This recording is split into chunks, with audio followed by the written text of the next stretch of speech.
right now is the oldest living animal in the entire world. It predates the dinosaurs over 400 million years. The first thing you notice when handling them is that they're covered in spikes all over their body. And then you see its actual tail is serrated with spikes throughout it. But as you start to pick them up, you see that there are tiny little baby spikes all along its shell. This was the inspiration for one of my favorite Pokemon, Kabutops. When you take a look at the bottom, you see it looks almost identical to a tarantula, specifically in the middle. At the front of its face on the bottom part of its shell, you see it has this spike. You might be wondering, yo, what's this for? Because these guys are in the ocean, they're constantly getting sloshed around by the current. So when they're laying flat, they anchor down into the sand, and this makes it so that they're not able to move. A common misconception with the horseshoe crab is that it's gonna sting you kind of like how a scorpion will, and I see why you would think that. The reality though is that the back part of this spine is only used to flip itself over once it goes upside down. So whenever the current flips this animal over, it uses its tail to propel itself back forward. As these guys cross the ocean floor, they're very close to the sand. You hardly even notice them. A lot of times people step on them and they'll cut their foot open and they'll think they just got stabbed. In reality, they just stepped on one of the very sharp spikes anywhere along this thing's body. Take note of how the eyes are kind of just like plastered onto the shell. Very unique, and on top of that, the eyes are very hard. Most animal eyes are like soft, like gelatin. The front of its body is called the carapace. This is what's gonna go through the ocean current and kind of be extremely aerodynamic through the currents. The back of the body is called the thorax, and that's because it's closely related to scorpions and spiders. The horseshoe crab hasn't evolved in over 200 million years, so if you're looking way back at fossil records, this is exactly what they look like. When looking at the bottom of this thing, you notice that it has claws all along its feet. These are to make sure that they're able to anchor themselves to the floor even more, because when they're upside down, obviously they're vulnerable. Now, even though they have 6 pairs of legs, only 5 of them are for walking. These front 2 legs are only used for eating. And right now, as you're looking at this thing, I challenge you to wonder, where is the mouth on it? I'll give you like 5 seconds.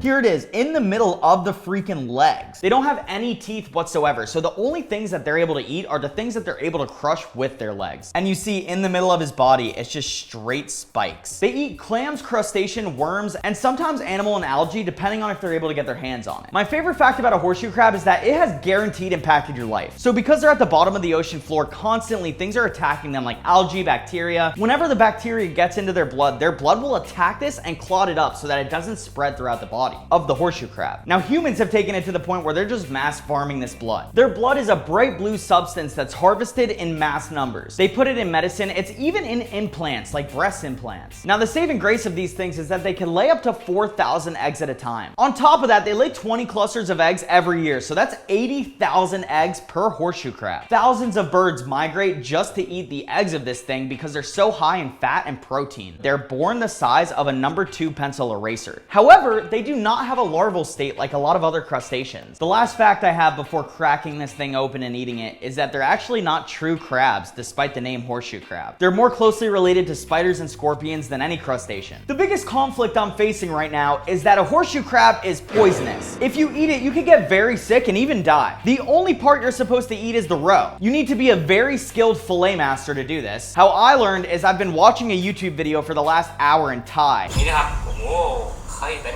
Think I'm gonna be able to do that without poisoning myself? I don't know what he's saying, okay? I just see what he's doing and I'm gonna try my best. The moment of truth. Am I gonna die? If I do this wrong, I'll probably go into anaphylactic shock, have to go to a hospital. The people won't be able to understand me. They'll give me ibuprofen. It'll make it worse. Long story short, we can't afford to mess up right now.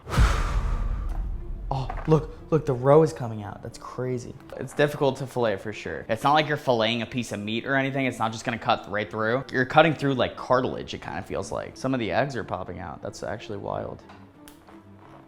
Ow! Ow! Its anchor got me. Its anchor, I'm bleeding. I need something. Let me wrap this real fast.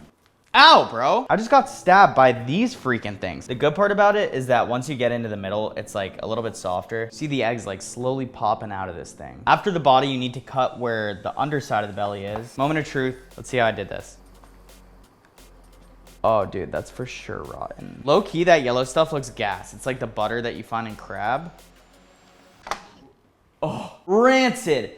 That is not edible. This is what the YouTube video that I'm looking at, like, it's like a bright yellow. This is what mine looks like. I'm confident that the roe is not poisonous, okay? I'm pretty sure I could eat it. Because the horseshoe crab has such a hard shell and is in the shape of a pan, I'm not even gonna use a pan. I'm just gonna use it over an open flame. Oh my God, it's smoking. When cooking this thing, it's okay if the meat burns because that's not what you're eating. Essentially, you are almost guaranteed to burn the meat, and what's gonna be cooking to perfection is the roe.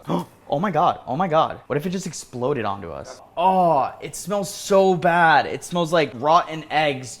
We need to open some doors or something. 20 minutes later. Now we're gonna scoop all of the roe out of the horseshoe crab. Oh, that smells so terrible. Oh, just the smoke in my mouth tastes disgusting. If you're wondering, this is what the shell looks like after it's been cooked. It's completely charred. I would argue that this is the most disgusting thing I've ever had to eat.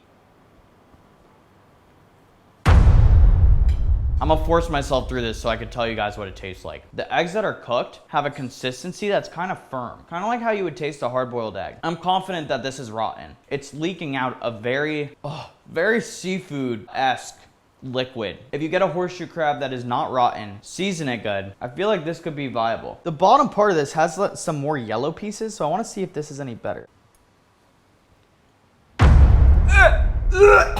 The bottom just tasted rotten, but like way more burnt. We're gonna find out if I poison myself or not by seeing if I post next week. Also, make sure you press this video. It's probably like something crazy.